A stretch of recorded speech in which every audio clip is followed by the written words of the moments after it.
Bonjour à tous, bienvenue dans ce DevOps Lab consacré aujourd'hui à l'intégration des fichiers plats dans Kafka avec un outil comme Kafka Cat.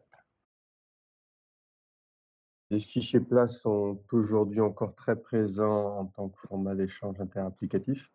Nous allons découvrir l'utilisation d'outils comme Kafka Cat pour intégrer du CSV dans Kafka efficacement. Et plus qu'une présentation d'un outil, c'est une invitation à une approche alternative. On va voir un peu plus tard.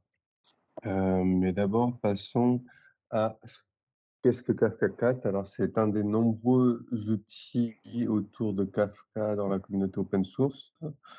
Un outil dans ligne de commande qui est facilement intégrable puisqu'il fonctionne en mode texte avec des entrées et des sorties.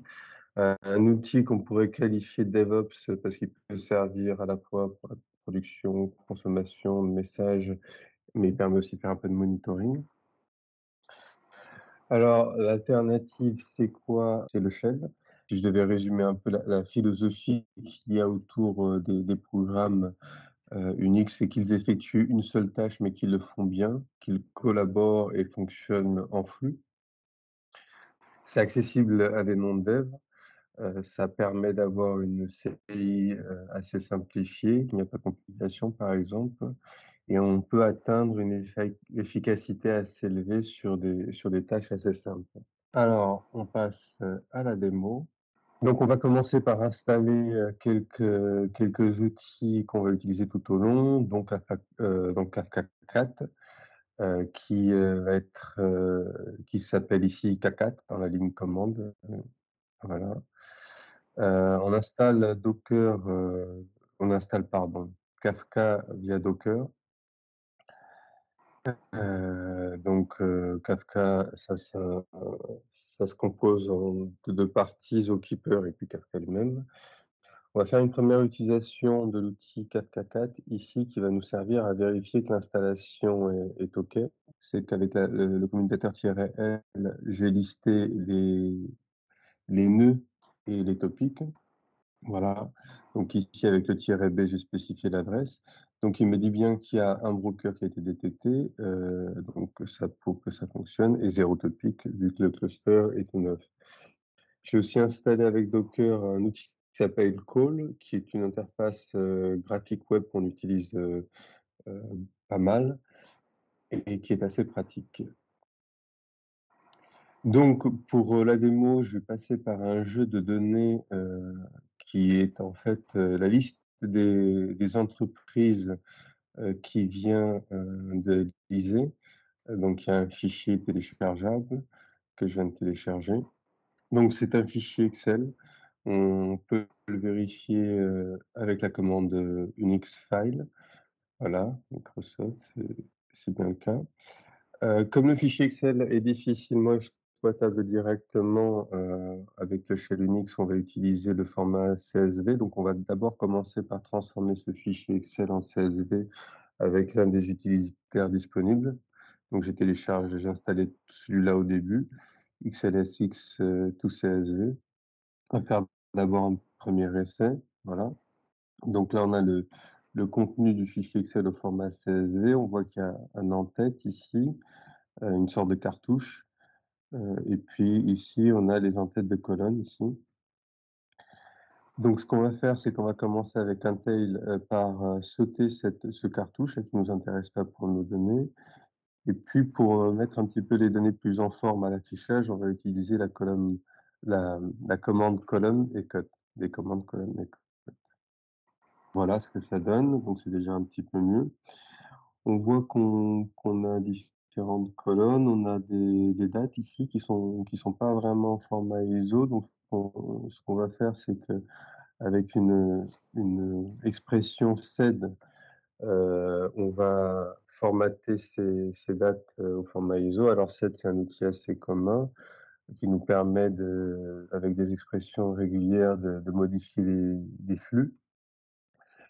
Voilà, donc j'ai intégré le set dans mes commandes ici, dans mon pipe. Donc on voit là qu'on a cette fois-ci la date au format ISO, ça paraît bon. Donc on va mettre toutes nos données CSV, maintenant qu'elles sont prêtes, on va les positionner dans un fichier, les écrire dans un fichier avec une redirection, voilà. Comme ça sera un peu plus simple par la suite. Donc maintenant que notre fichier CSV est prêt, on va passer à la partie Kafka. Et on va commencer par insérer ces données dans un topic. On va les insérer avec l'outil Kafka 4 qui cette fois-ci a le commutateur "-p" comme production et on va spécifier le nom du topic destination. Alors j'ai pris le même nom que le fichier pour que ce soit un peu plus clair. Et donc on envoie tout de suite. Alors le tail ici, ça sert à sauter l'entête du fichier CSV où il y a le nom des colonnes. Donc voilà, j'ai inséré le fichier. Et on va tout de suite utiliser Kafka 4 cette fois-ci pour consulter les messages qu'on a envoyés dans le topic.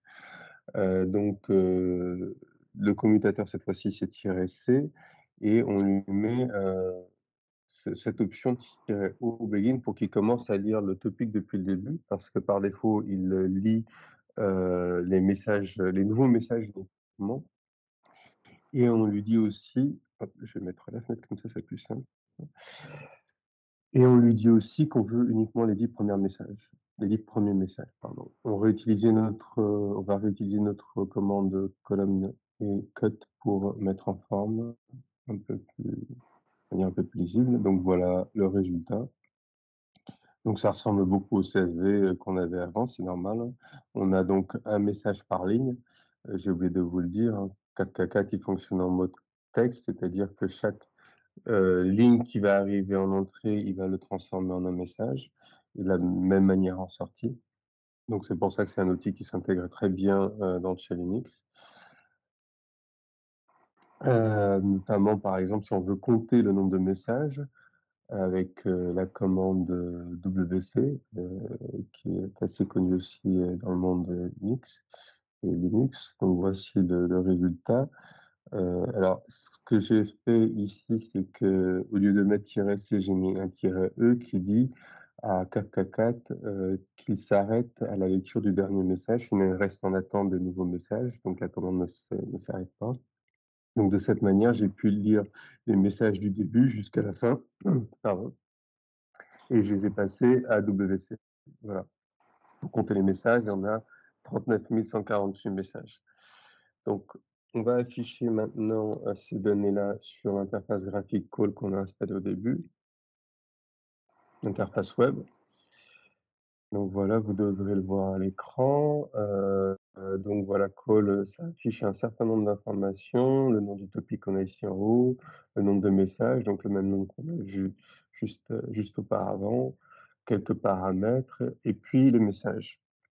Donc, on a un timestamp, la valeur du message, donc le CSV ici, et puis la clé. Alors la clé que je n'ai pas ici, donc je vais la rajouter de suite. Donc pour ajouter la clé, en fait, il faut passer par un format particulier.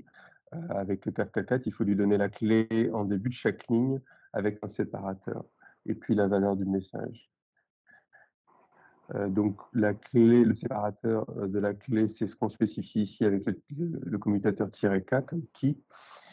Et pour passer la clé en début de chaque ligne CSV, je vais utiliser la commande, une expression awk. Donc awk qui est un utilitaire aussi très fréquent qui nous permet de faire un peu du script sur des données de fichiers plats, de fichiers ou de flux plus exactement. Donc ici, c'est ce que je fais. Je prends la colonne, la première colonne, donc qui était le numéro readette, qui est le numéro readette qu'on voit ici. Je le concatène à un point virgule et je le concatène avec la totalité de la ligne, donc le $0. Voilà. Donc toujours mon tail pour sauter l'entête et j'exécute tout ça. Donc je vais regarder à nouveau sur call, maintenant que j'ai inséré ces nouvelles données. Et on voit qu'ici, on a bien la clé qui apparaît cette fois-ci pour chacun des messages. Notre CSV, alors le CSV ici, il est pratique parce que c'est les données d'origine, on sait qu'elles n'ont pas été modifiées, mais c'est pas le top pour la visibilité et pour la lisibilité, pardon. Et puis généralement, on fait du JSON quand on met dans Kafka, donc bah, c'est ce qu'on va faire maintenant. Euh, alors pour faire du JSON à partir du CSV, il y a plusieurs moyens de le convertir. Ici, j'utilise une expression de Python parce que Python était installé par défaut. Et cette expression, je vais la mettre sous forme d'un alias pour que ce soit plus simple par la suite dans les lignes de commande. Donc, un alias que j'ai appelé CSV to JSON. On va faire un premier essai. On va prendre quelques premières lignes du CSV et on va les afficher. Donc, voilà le résultat. Donc, on voit que ça ressemble à du JSON et qu'on a toujours une ligne par entreprise, une ligne par JSON. On va afficher le JSON un petit peu mieux avec l'outil JQ qui nous permet de faire de la collaboration graphique et aussi du formatage. Voilà. Donc voilà nos données du CSV en JSON. Et, euh, et du coup, ce qu'on va faire, c'est qu'on va les insérer dans Kafka. Donc j'ai réadapté la ligne de commande qu'on a vue un peu précédemment pour le JSON. Donc ce qui change en plus de cette commande pour transformer, c'est que j'ai utilisé JQ cette fois-ci d'une autre manière. Alors JQ, c'est un peu comme Awk, mais pour les formats JSON, c'est-à-dire que ça nous permet d'exécuter des expressions sur du format JSON. Et en fait, ce que je vais faire ici, c'est que bah, je fais ce que je faisais avec Awk tout à l'heure, c'est que je prends la première colonne, donc la colonne read set, readay, ici, et je la concatène au point virgule pour justement remettre en place la clé en début de chaque message. Donc, en début de chaque JSON, je concatène la clé et avec un saut à la ligne parce que il faut toujours garder ça en, en forme, c'est-à-dire une ligne par entreprise. J'exécute ça, voilà, et on voit tout de suite le résultat sur call. Donc là, on voit qu'on a toujours notre clé et qu'au lieu d'avoir du CSV, on a le JSON. Call nous permet de le mettre un petit peu plus en forme. Il détecte automatiquement le JSON. Et donc voilà le résultat. Donc toutes nos données du fichier CSV. Donc voilà comment en quelques lignes de code on peut intégrer un CSV en transformant en JSON dans Kafka. On va passer à quelque chose d'un peu plus évolué. Parce que là, ce qu'on vient de faire, c'est une intégration qu'on peut appeler une intégration full, c'est-à-dire qu'on intègre l'intégralité du fichier. Dès qu'il y aurait un nouveau, on intégrerait à nouveau l'intégralité du fichier. Donc ça, cette façon de faire, elle est assez rassurante parce qu'on est quelque part sûr de rien oublier, mais cela entraîne une consommation des ressources machines assez importante parce qu'à chaque fois, on charge un tas de données et les consommateurs derrière vont recevoir l'intégralité du fichier à chaque fois et non pas uniquement les données qui ont été modifiées. Et puis c'est pas très pratique non plus à débugger si par la suite on a besoin de comprendre quand est-ce que cette donnée a été modifiée pour savoir ce qui s'est passé, c'est d'autant plus difficile à s'y retrouver. Une solution, c'est d'intégrer uniquement dans Kafka les données qui ont changé, de faire un diff. Et une implémentation simple que je vous propose, c'est de faire une comparaison du nouveau fichier avec le fichier précédent, donc le nouveau fichier qui contient les dernières mises à jour. Donc, on va y aller, on va préparer un jeu de données. Donc, je vais faire une copie d'abord de mon fichier CSV que je vais appeler nouveau.csv. Je vais lui ajouter une ligne à la fin. Ça correspondrait donc à une nouvelle société qui aurait été créée. Donc, je l'ai appelée une nouvelle société de Calédonie. avec un numéro vedette assez facile à retrouver. Et on va commencer par essayer de détecter, en comparant les 2 fichiers, cette nouvelle ligne. Donc pour ça, l'une des manières de faire, c'est d'utiliser, la commande, com, qui est une commande assez, ancienne mais présente sur toutes les distributions. Comme, commune, les lignes communes, ça permet de manipuler des lignes communes entre 2 fichiers. Heu et cette commande a besoin que les lignes soient triées. C'est pour ça que je passe par un sort au début, au niveau de chaque fichier. Ça me permet de trier les fichiers ligne par ligne avant de les passer à com. Donc j'utilise toujours mon colonne et mon cut pour la mise en forme. Donc ici, je vais lui dire en gros, de m'afficher que les lignes qui sont, présentes dans le nouveau fichier et qui ne sont pas présentes dans l'ancien fichier, mon fichier de référence. Donc on y va. Donc on voit qu'il a bien détecté la nouvelle ligne uniquement. Voilà, c'est parfait. On va passer au cas d'une modification. Donc je vais modifier une ligne de mon fichier, nouveau. Donc je vais renommer Office des postes et télécommunications en OPT. Voilà. Hop, avec la commande sed, dont on en a parlé tout à l'heure. Donc avec une expression régulière toujours. Je rappelle ma commande de diff et voilà, on voit bien qu'on a détecté à la fois la modification parce qu'on a cette ligne qui apparaît et l'insertion avec cette ligne-là. Pour le cas de la suppression, je vais toujours utiliser set pour modifier mon fichier nouveau. Je vais lui dire en gros de supprimer la ligne où il y a cette expression qui apparaît. Cette expression, c'est un numéro relais.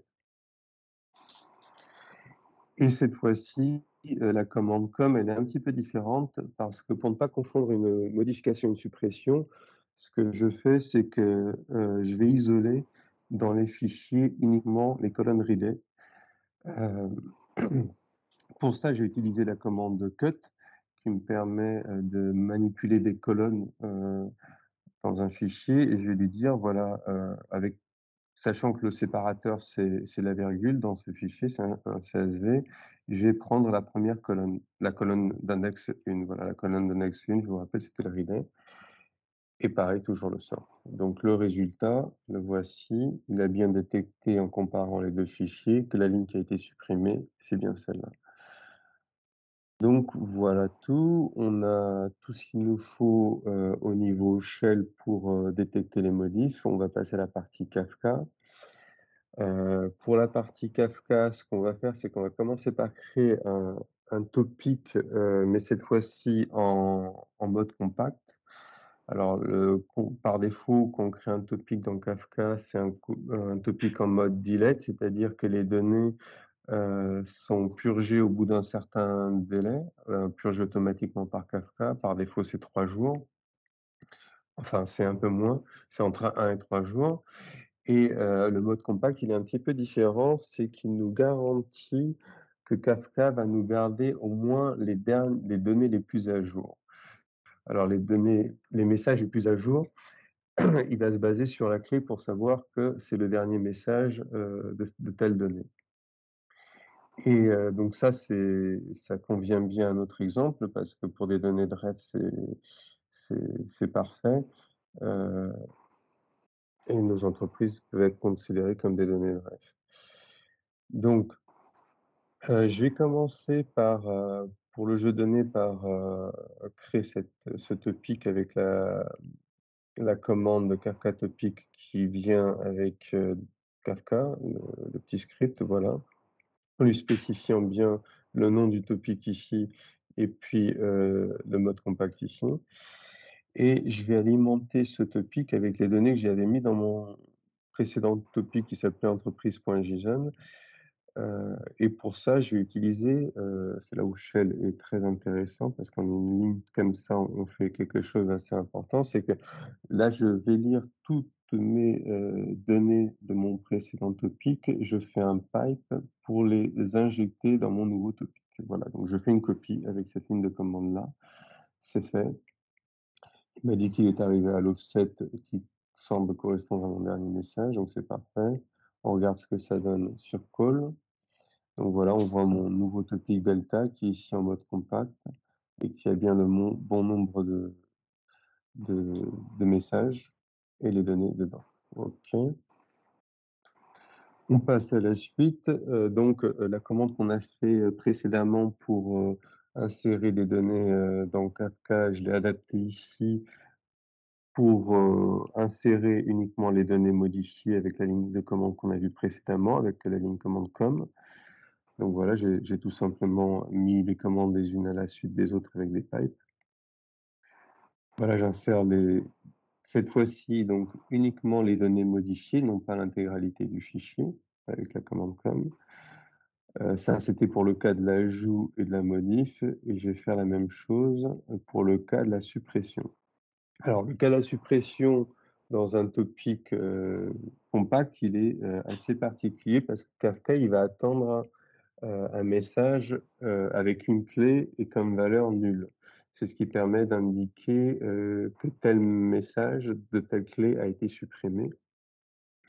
Donc, pour pouvoir faire ça, vu qu'on est en mode texte, il va falloir indiquer à Kafka, avec ce commutateur-z, d'interpréter une chaîne vide en tant que nulle, parce que là, on va lui envoyer, avec l'expression qu'on a vue tout à l'heure, on va lui envoyer uniquement le numéro vidette.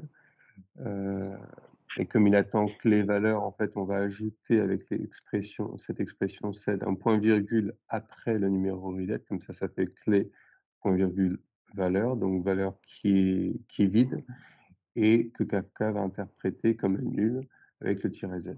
Donc voilà, j'exécute cette commande et on voit donc le résultat sur call. Donc on voit qu'on avait nos données que j'ai insérées précédemment, hein, que j'ai recopiées depuis mon précédent topic, qui représenteraient les données déjà existantes dans le topic. On voit avec le timestamp qu'elles ont été ajoutées au même moment. Et on voit les dernières données que j'ai ajoutées en mode diff cette fois-ci. Donc, ça veut dire que les consommateurs ne recevront que des notifications que pour des données qui ont vraiment été modifiées. Donc là, on a le cas du message de l'entreprise qui a été supprimé, modifié, pardon. C'est l'OPT, donc j'ai changé la nomination, donc elle apparaît ici, on voit avec le timestamp et le numéro vidette. La société que j'ai ajoutée, donc avec mon numéro vedette facile à retenir, la voici. Et puis la société qui a disparu, qui a été supprimée de mon fichier et que Call met ici affiche ici avec une petite corbeille pour dire que ça a été supprimé. Donc la valeur elle est à nulle et il a affiché cette petite chose, ce petit icône pour bien indiquer que ce message est considéré maintenant comme supprimé. Donc, ce que ça veut dire, c'est que là, si un consommateur devait lire les messages tout de suite, il recevrait ces trois-là en dernier, qui viendraient donc écraser les messages précédents. Et puis, si Kafka devait faire du compactage de son topic, puisque c'est bien ça l'idée avec ce paramètre, il irait supprimer les anciennes versions de ces messages, donc les messages reçus précédemment, qu'il avait précédemment dans le topic avec ces mêmes clés. Voilà. Donc ça veut dire que dans le meilleur des cas, donc ici par exemple, on voit qu'on a les trois messages en plus, mais Kafka, à un moment donné, il peut très bien décider, en fonction des paramètres de mémoire, etc., de faire un nettoyage et de ne garder que les dernières versions. Donc, c'est ça qu'il garderait. Et pour le cas de ce message-là, bah, il ne garderait aucun, puisqu'il n'y aurait plus aucune trace de ce message avec cet identifiant. Donc, voilà tout pour la démo. Donc là, ce qu'on vient de faire, c'est un peu extraire des données d'un fichier CSV, les transformer en JSON avec la mise en forme de la date et charger tout ça dans Kafka, donc un peu à la manière d'un ETL. Et bien voilà, c'est terminé. J'ai mis quelques liens sur cette page ainsi que sur cette dernière page de la présentation. Si vous voulez aller plus loin, n'hésitez pas. Merci.